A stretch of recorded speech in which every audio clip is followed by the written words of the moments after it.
Bienvenue à Sous la loupe avec Eric Izami. Vous le savez, la République démocratique du Congo est en train de vivre le 17e épisode de la maladie à virus Ebola, que l'on appelle particulièrement pour cette fois-ci Bundibugyo.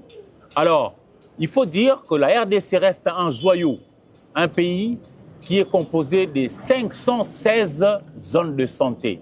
C'est vrai, nous avons 26 provinces, une trentaine de villes, 145 territoires, mais il faut retenir le chiffre 516 qui composent les zones de la République démocratique du Congo en termes de zones de santé. Alors, parmi les 516 zones de santé, il faut dire que seulement 11 zones de santé sont affectées par la maladie à virus d'Ebola que l'on appelle Bundibugyo. Alors, historiquement, il faut partir de l'année 1976, l'année à partir de laquelle le vaillant, le savant, le professeur Jean-Jacques Muyembe Tamfom, qui a réussi avec son équipe à vaincre Ebola de souche Zaïre. Parce qu'en réalité, par rapport à cette maladie létale, mortelle, grave, il suffit d'avoir un seul cas pour déjà parler de l'épidémie. Alors, en 1976, à l'époque c'était le président Mobutu Sese Seko Kukumbendo Zabanga, le vaillant, le savant congolais, à l'époque zaïrois, Jean-Jacques Muyembe Tamfom, est arrivé avec son équipe à vaincre cette maladie. Alors, on a compris qu'il y avait trois souches. La souche Zaïre, qui est extrêmement létale, à plus de 80%. Il y a la souche Soudan, qui justement porte le nom du pays dans lequel on a découvert cette souche-là pour la première fois. Et puis après, la troisième et dernière souche qui concerne Bundibugyo. Bundibugyo, c'est l'actuelle souche qui est aussi létale, mais pas autant que la souche Zaïre. La souche Bundibugyo est létale autour de 30-40%. Mais ça tue. Et c'est une maladie grave. Rien que par rapport à un seul cas, disais-je, on peut déjà déclarer l'épidémie. Non, nous vivons le 17e épisode de l'épidémie d'Ebola en République démocratique du Congo. Et parmi les 516 zones de santé qui composent le pays en entier, 11 sont affectées. Vous aurez remarqué que le gouvernement de la République démocratique du Congo, dirigé de main de maître par Mme Judith Suminwa Tuluka, n'a pas tardé. Tout de suite après, le ministre de la Santé, qui heureusement se trouve être également personnel de santé, c'est-à-dire un médecin de formation et même pratiquant, le docteur Samuel Roger Kamba, avec ses équipes, sont allés jusqu'au niveau de la province de l'Ituri, particulièrement à Bunia, là où il y a eu ces problèmes-là au niveau de Wampara et les autres coins.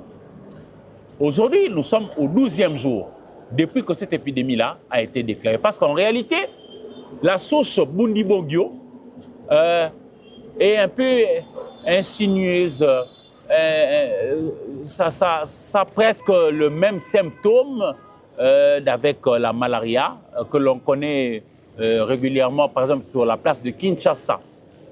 Et le gouvernement national de la RDC a pensé, avec l'accord des experts, j'ai longtemps cité et puis plusieurs fois cité Jean-Jacques Muyembe Tamfom, qui après lui, il y a plusieurs autres experts, une quarantaine, pensaient que l'on devrait avoir à peu près 6 mois pour vaincre cette épidémie. Et de cela, le gouvernement toujours de la République démocratique du Congo a pensé qu'avec un peu plus de 200 millions de dollars américains, on pouvait arriver à bout de cette épidémie.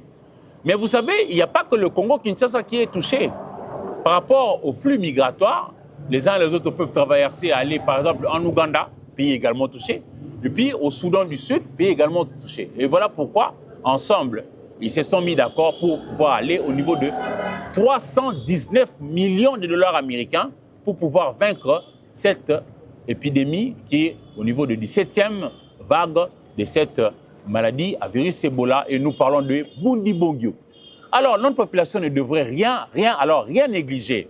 Autant les autorités sont debout pour nous aider à pouvoir trouver la solution, autant les personnels de santé, des vaillantes personnes, sont en train de travailler d'arrache-pied pour nous apporter cette solution. Autant nous aussi, population, nous devons mettre la main à la pâte pour d'abord commencer par avoir la bonne information. Ici, la bonne information consiste à savoir ce qui se passe réellement. Ce qui se passe réellement, c'est qu'il y a cette maladie qui tue. Alors la population devra accompagner aussi, ne pas cacher la maladie. Quand vous voyez quelques signes suspects, il faut le dire. parce qu'on peut vous venir en aide. Voilà pourquoi on nous a demandé de respecter les gestes barrières. Ne négligez pas, ça paraît anodin, mais se laver les mains avec du savon et régulièrement, ça peut sauver. Parce que, mine de rien, cette maladie, Bundibugyo, Ebola donc, se transmet par contact. Contrairement à Covid, qu'on avait vu autrefois, qui était une maladie respiratoire. Mais Bundibugyo, dans Ebola, se transmet par le contact. Il faut éviter les contacts. Et puis, on a demandé également de pouvoir s'abstenir à manger le gibier ou la viande de la brousse quand on ne connaît pas qui a tué. C'est-à-dire il faut pas oser toucher des gibiers morts ou des animaux morts ou manipuler et tout ça. Il faut vraiment éviter parce que, figurez-vous, nous devons aussi faire attention à ceux qui vendent du vent à notre population. Il y a eu des mauvaises langues, je vais le dire comme ça, des pasteurs en mal de positionnement ou en mal d'écriture pour pouvoir tenir en haleine les différentes populations, la communauté, qui ont osé dire que cette maladie était montée de toutes pièces, c'est une maladie qui relève du mysticisme. Rien de tel. C'est vraiment une maladie qui tue. Nous devons veiller à ça et surtout éviter des contacts et tout ça. Nous devons nous laver régulièrement les mains. Je disais ici que notre pays, la République démocratique du Congo, au niveau mondial, ça peut paraître banal, mais c'est la vérité, c'est la République démocratique du Congo qui est en pole position au niveau mondial par rapport à la manière de vaincre toutes les maladies à virus Ebola. L'expertise nationale, nous l'avons. La volonté qu'il faut, nous l'avons, nous, populations, et davantage avec les autorités du pays. Et puis, la capacité de pouvoir trouver des solutions, nous l'avons. Parce qu'en réalité, on a trouvé un cas dans la ville de Goma, qui, hélas, est le chef-lieu de la province du Nord Kivu, mais aujourd'hui sous occupation du voisin belliqueux, le Rwanda, qui ferme les frontières, alors que dans les normes en la matière, on ne peut pas fermer les frontières pendant que les populations sont en détresse. Mais alors, comment on peut suivre celui-là qui avait développé la maladie de Bundibugyo au niveau de Goma? Difficile. Les Rwandais, ils sont prêts à pouvoir ouvrir les frontières quand il faut faire passer les coltans, l'or, le diamant, l'argent et tout ça. Mais quand il s'agit de sauver des vies humaines, ils ferment des frontières comme pour dire que la vie des Congolaises et des Congolais ne leur concerne pas. Ils pensent que d'ailleurs nous pouvons, nous Congolais, mourir comme il se peut, donc ce n'est pas leur affaire. Et justement, c'est comme ça qu'au niveau de Kinshasa, le gouvernement plaide à ce que l'on puisse quitter le sol congolais, que le Rwandais libère notre pays pour que nous sachions nous occuper de nos frères et sœurs qui sont, hélas, en détresse. L'Ituri, il faut dire que c'est là qu'est parti le problème, pour que l'on puisse parler des Bundibugyo. Mais le gouvernement central, dirigé par Julius Sumina Tuluka, n'a pas croisé les bras. Déjà en amont, et au niveau de Mbandaka, chef-lieu de la province de l'Équateur, et au niveau de Goma, chef-lieu de la province du Nord Kivu, et dans d'autres coins du pays, le gouvernement avait déjà mis en place les laboratoires qui sont au bon niveau, qu'on peut faire des bonnes analyses, un peu comme ça serait fait au niveau de Kinshasa ici, au niveau de l'INRB, que l'on appelle Institut national de la recherche biomédicale, pour que nous puissions très vite évaluer pour détecter les cas suspects, pour confirmer les cas éventuels, pour savoir comment hospitaliser les probables malades et pour savoir comment le soigner et arriver un jour à pouvoir vaincre cette épidémie qui tue. Je rappelle que c'est vrai, le docteur Muyembe Tamfom a décrit le fait que le pays ne donne pas suffisamment d'argent à la structure l'INRB pour pouvoir faire son travail et que l'INRB évolue positivement, mais grâce, entre autres, aux apports des Américains, des États-Unis d'Amérique qui subventionnent, mais nous aurions voulu aussi faire un petit bémol pour dire que c'est vrai, même s'ils ne sont pas payés comme nous l'aurions souhaité. Nous aurions voulu que ça soit très bien fait, mais ils ne sont pas encore vraiment payés à la hauteur de ce qu'eux attendent. Mais il faut dire que ceux qui travaillent au niveau de l'INRB, ils sont agents publics de l'État. Ils travaillent dans le secteur de la santé. Et ici, au Congo, ils sont aussi payés par le gouvernement congolais. Mais seulement, l'INRB devrait davantage recevoir des soutiens notables, des soutiens importants de la part du gouvernement central pour que cette institution puisse bien faire son travail comme il le fait déjà. Mais ne doutez pas, nous avons vraiment l'expertise qu'il faut pour apporter la solution. Et figurez-vous, nous sommes au 17e épisode de maladie à virus Ebola. C'est-à-dire les 16 autres passés, c'est toujours la RDC et qui a développé des stratégies et pour que nous puissions arriver à trouver des solutions. On parle entre autres du vaccin Ebanga mis en place par l'équipe du docteur Mouyembe qui arrive justement à vaincre la maladie à virus Ebola de souche Zaïre. Mais là, je vous ai dit et répété plusieurs fois que cette fois-ci, c'est la souche Bundibugyo. Alors, nous devons faire un effort de pouvoir respecter les gestes barrières.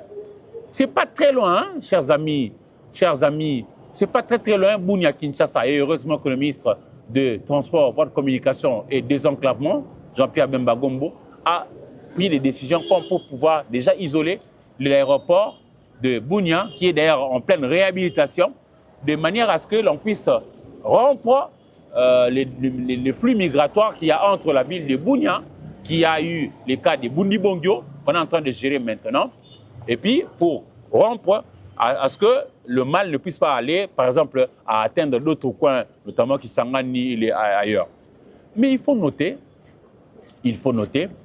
que Kinshasa reste debout pour pouvoir trouver la solution à ce grave problème qui est Bundibugyo. Et déjà, avec l'aide des autres partenaires, notamment l'UNICEF, le matériel devant servir au personnel de santé à pouvoir aider ceux qui sont de cas suspects, de cas de maladies confirmées et ceux qui sont hospitalisés, déjà à pouvoir bien savoir comment s'habiller pour affronter cette réalité macabre que nous déplorons tous. Alors, le matériel est déjà arrivé à plusieurs tonnes. Mais le vrai problème maintenant, c'est le dispatching. Et la logistique prendra un peu du temps. Et le gouvernement a rassuré depuis mardi 26 mai 2026 que le gouvernement s'active par devers ses services à pouvoir faire le dispatching de tout le matériel afin de permettre au personnel de santé de pouvoir apporter la solution attendue par notre population en détresse.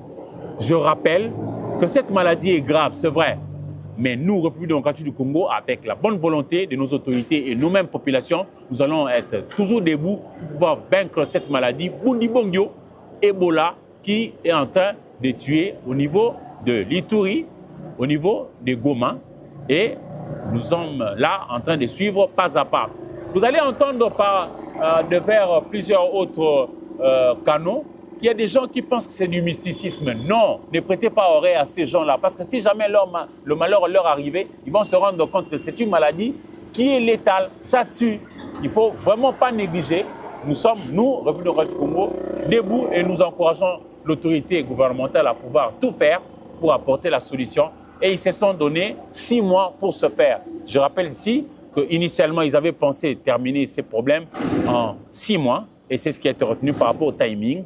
Et si, par rapport à l'argent, ils avaient pensé à 200 millions de dollars américains, avec le concours des autres pays, notamment le Soudan du Sud d'un côté et l'Ouganda de l'autre, et l'aide de l'OMS, Organisation mondiale de la santé, ils en sont arrivés à pouvoir dire que nous devons aller jusqu'à disponibiliser 319 millions de dollars américains pour y mettre fin. Donc nous restons focus et optimistes quant au lendemain pour vaincre Bundibugyo qui nous donne aujourd'hui le 17e épisode de cette maladie à virus Ebola.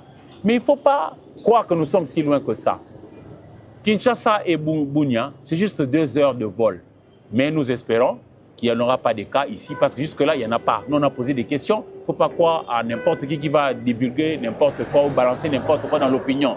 Nous vous disons que la première des attitudes à avoir, c'est de chercher la bonne information auprès des gens experts qui connaissent la matière et qui peuvent vous donner des informations fiables, vérifiables, afin que vous soyez vous aussi capable de pouvoir aider le vôtre à faire respecter le geste barrière pour vaincre Bundibugyo, qui est la maladie à virus Ebola. C'est pas pareil avec la Covid, ni non plus avec la typhoïde ou le choléra, parce que là-bas, c'était autre chose. Mais ici, avec le virus de Bundibugyo, heureusement qu'il y a les Américains aussi qui sont en train de pouvoir déjà discuter avec notre gouvernement pour voir dans quelle mesure disponibiliser pour nous, la RDC, les différentes doses de vaccins qui avaient été déjà mises en place pour que nous puissions vaincre cette maladie qui tue.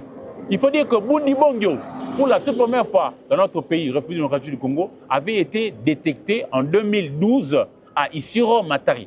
Isiro Matari, c'est le chef-lieu de la province de Haut-Ouélé, où on retrouve plusieurs autres territoires que vous connaissez, Faradje, Rungu, Dungu, Watsa, et puis Wamba. Sans oublier la cité qui est très connue là-bas, nous citons Dokodurba. Mais il faut dire que toutes ces contrées-là ne sont pas touchées. La partie qui est touchée, c'est seulement 11 zones de santé parmi les 516 zones de santé qui comptent la République démocratique du Congo. Alors, on en vient à ce deuxième sujet parce que la maladie évoque quand même l'un des sujets importants. Il s'agit de l'insalubrité qui sévit en République démocratique du Congo et particulièrement à Kinshasa. Kinshasa, doit être le miroir de ces joyaux, de ce vaste territoire, la République démocratique du Congo. Mais vous vous rendez compte, c'est lui-même le chef de l'État, Félix-Antoine Tshisekedi Tshilombo, président de la République, qui est allé visiter il y a quelques jours l'ex-Zando. Bon, redevenu Zando ou marché central, hein, ici dans la commune de la Gombe, mais il était surpris désagréablement par la grâce qu'il a trouvée sur place. Et voyez-vous, le chef de l'État a été excédé au point qu'il a même fait des gestes demandant à ce que si jamais il revenait et qu'il voyait la même saleté, et les gens là seront punis. Alors il se pose beaucoup de questions. Que fait le gouverneur de la ville de Kinshasa pour pouvoir mettre en place des structures où des hommes et femmes capables de pouvoir réussir cette affaire de mettre fin à l'insalubrité? C'est vrai, toute la faute va lui incomber parce que c'est lui qui est à la tête de la ville. Voyez-vous, si la ville de Kinshasa était un pays, c'est Daniel Bumba qui est notre chef de l'État. Si, et seulement si Kinshasa était considéré comme un pays, c'est Daniel Bumba qui serait notre président. Mais ce n'est pas le cas, ce n'est pas un pays, c'est une ville. Mais c'est une ville qui compte près de 20 millions d'habitants. Et ce n'est pas rien. Croyez-moi, le Sénégal n'a que 18 millions d'habitants. Mais c'est tout un État, c'est tout un pays. Et je ne cite même pas nos voisins parce que le Congo d'en face du président Denis Sassou Nguesso n'atteint même pas 4 millions d'habitants. J'ai visité en janvier dernier le Gabon qui n'a que 2 millions d'habitants et dont la capitale Libreville n'a que 600 000 habitants. Et Kinshasa, à elle seule comme capitale, elle regorge 20 millions d'habitants. Il suffit simplement que tous puissions prendre conscience de manière collective pour ne pas jeter le papier à même les sols. Mettons-nous au travail, que chacun balaye au devant de sa maison. Enseignons déjà au niveau de la famille la propriété à nos enfants. Insistons par rapport à la propriété au niveau de l'école. Et aussi, lorsque, après l'école, après la famille, chacun de nous parlera de la propriété, on pourra aller au niveau de l'Église, qui est le sanctuaire de la moralité. Si l'Église, les leaders aujourd'hui prennent aussi la parole comme pour demander aux gens de pouvoir rester dans la propriété, aussi bien dans les corps et surtout dans l'environnement, je crois qu'il n'y aura pas la pullulation des moustiques. Chers pasteurs, ne développez pas, s'il vous plaît, des démons qui n'existent pas. Il y en a ceux parmi vous qui disent qu'il y a des démons de malaria ou du paludisme, mais ça n'existe pas. Le paludisme nous vient rien que de la saleté, parce qu'il n'y a pas de saleté, les moustiques ne vont pas se multiplier autant. Kinshasa aujourd'hui fatigue les gens. Kinshasa aujourd'hui épuise et jusque même à faire piquer aux gens des colères noires. Le chef de l'État a piqué une colère noire. Il a pointé du doigt ceux qui devraient être interpellés. Nous apprenons par ailleurs qu'il y a des initiatives au niveau de l'Assemblée provinciale de Kinshasa comme pour interpeller le gouverneur de la ville. Bon, nous allons démocratiquement nous plier à ce qu'il y aura comme sentence finale par rapport à tout ce que les députés provinciaux vont faire. Mais commençons d'abord par nous-mêmes être des agents de propriété. Assainissons notre milieu de vie, assainissons notre cadre de vie, enseignons à nos enfants à la maison comment être propre, c'est une valeur. Enseignons à nos enfants à l'école, martelons, insistons que être propre, c'est une valeur positive. Et puis à l'église, enseignons aux gens de pouvoir mettre la main à la pâte pour pouvoir balayer, nettoyer, pour mettre la propriété dans notre cadre de vie. Et je crois qu'avec la conjugaison des efforts de la famille, l'école, l'église, et puis réhabilitons surtout au niveau de l'État la sanction. La sanction. D'un côté, la sanction positive, pour ceux qui travaillent bien, il faut les encourager. Et la sanction négative pour ceux qui ne travaillent pas bien ou qui sont en train de dilapider l'argent de l'État, qui sont en train de faire des malversations financières. Il faudra les sanctionner négativement comme pour donner la leçon à ceux qui auront la même velléité prochainement.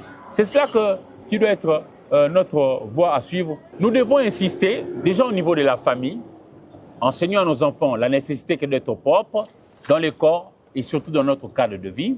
Nous devons insister au niveau de l'école pour que les enfants intériorisent depuis très tôt déjà à l'école la nécessité d'être propre, dans le corps également et dans le cadre de vie, notre environnement qui nous sert d'habitat. Et puis au niveau de l'Église, il y a beaucoup de leaders aujourd'hui, voyez-vous, prenez la parole comme pour enseigner à vous, frères et sœurs, croyants, chrétiens, chrétiennes, que la propriété est une valeur.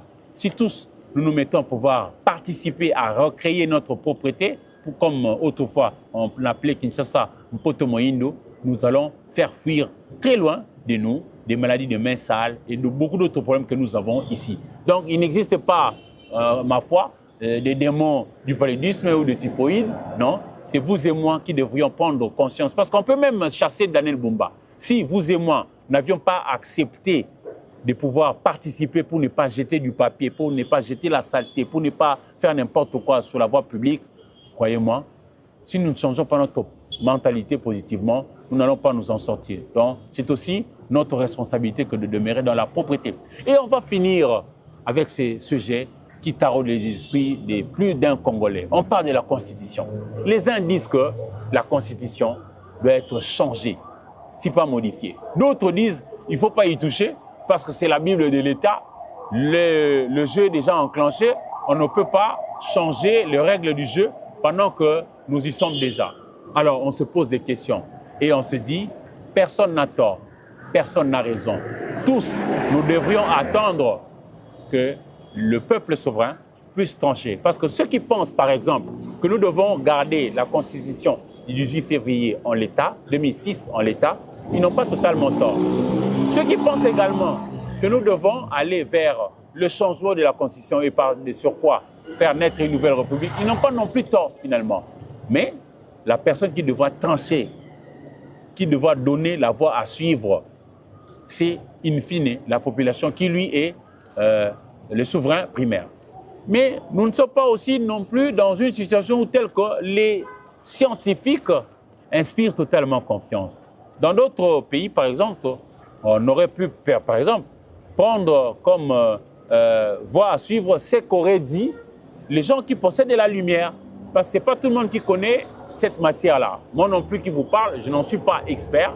Dans notre pays, il y a plusieurs professeurs qui sont doués en la matière. Je vais citer ici 3 noms. Il y a le professeur Jacques Joly et Sengekeli. C'est un professeur de droit, il enseigne le droit constitutionnel. Il y a le professeur Évariste Bochab, Mabouj Mabilay. C'est un professeur qui est dans ces rayons-là également. Et puis le professeur André Mbata. Mais malheureusement, dans l'opinion de la République démocratique du Congo ici, quand vous parlez avec les Congolaises et Congolais, ils vont vous dire, vous avez cité les noms des uns et des autres, mais tous, ils ne nous inspirent pas totalement confiance. Parce que parmi eux, il y en a ceux qui ont pu quand même donner une coloration à leur position selon que leurs intérêts allaient à gauche ou à droite.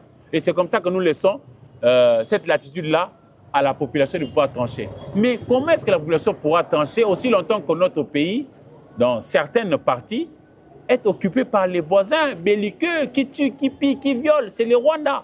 Je l'ai dit tantôt ici lorsque j'ai abordé le sujet de Boudibongyo. J'ai dit qu'on ne sait pas suivre notre frère qui a développé la maladie à Goma notamment, parce que c'est sous une zone occupée. C'est compliqué. Comment on va suivre? Comment on va faire par exemple le référendum et laisser de côté nos frères et sœurs qui vivent à Walikale, qui vivent à Massissi, qui vivent à Rutshuru et qui vivent à X ou à Y endroit? On devra faire un effort si on était en tout cas inspiré. Pour moi, nous devrions nous tous nous ranger derrière les institutions de la République démocratique du Congo pour voir dans quelle mesure arriver d'abord à bouter dehors l'ennemi et puis ensemble voir comment mener à bon port notre pays, parce que c'est notre seul bien commun, notre seul bien que nous allons à léguer aussi à notre postérité. Alors ces sujets-là divisent les uns les autres. Craignons qu'il y ait des vagues qui vont se soulever à gauche et à droite. Nous pensons que l'on devra aller dans ces débats, mais de manière responsable. Figurez-vous, celui qui pense que l'on doit changer la Constitution, c'est son avis. Celui qui pense qu'on ne devra pas y toucher, parce qu'on doit respecter l'ordre républicain. C'est son avis également. Mais nous devons y aller à tête reposée et toujours prioriser le bien du Congo. Que personne n'aille casser X ou Y bien commun au motif que lui, il aurait souhaité que ça soit ceci et son voisin d'en face n'a pas voulu et ils vont se rentrer dedans. Non, n'étions pas le Congo par rapport à nos intérêts particuliers. Par contre, faisons en sorte que nos intérêts puissent être tus au profit de l'intérêt général. Et l'intérêt général ici, c'est la paix. C'est la paix, chers amis. C'est la paix qui, petit à petit, doit être restaurée, et particulièrement dans la partie orientale. Et avec notre paix, croyez-moi, nous arriverons petit à petit à recréer notre pain. Et le jour où nous allons manger à satiété, croyez-moi, chers amis, nous allons penser au progrès. Et nous sommes appelés à être un pays leader. Leader pour drainer les autres pays derrière nous. Je donne toujours cet exemple. Si vous observez la vie politique au niveau de la Tanzanie, c'est depuis 60 que le même parti est en train de diriger. Et ils ont beaucoup évolué quand vous visitez Dar es Salaam et les autres coins. Vous sentez qu'ils ont l'infrastructure qu'il faut et ils avancent. Et pas plus loin que de parler aussi de l'exemple sud-africain, par exemple. Depuis que Nelson Mandela était là, il n'avait fait qu'un seul mandat. Mais jusqu'aujourd'hui, c'est toujours l'ANC qui dirige. Juste après Mandela, c'était Thabo Mbeki, fils de Govan Mbeki, qui a fait 2 mandats. Après lui, c'était Jacob Zuma qui était venu. Après Jacob Zuma, nous avons Cyril Ramaphosa. Mais c'est toujours l'ANC qui dirige. C'est aussi possible. Les exemples pullulent. En Angola, c'est pareil. José Eduardo dos Santos est parti. Et puis aujourd'hui, c'est Lourenço qui est là. Donc, ne cassons pas la maison, parce que le chef d'État lui-même a dit, in fine, lui, il ne demande pas à pouvoir aller jusqu'à obtenir le 3e mandat, qui d'ailleurs n'existe pas dans la constitution actuelle en vigueur. Il dit, mais si la population lui demandait de pouvoir y rester, ah ben, il va plier, lui aussi, il va se plier à la volonté du peuple. Alors, mesdames et messieurs, nous allons clôturer par ici, sous la loupe avec Eric Izami. Si vous avez aimé, dites merci. Et nous allons nous retrouver à la prochaine pour peu que nous puissions nous engager à pouvoir bâtir ce beau pays qu'est la République démocratique du Congo. Un joyau. Au revoir.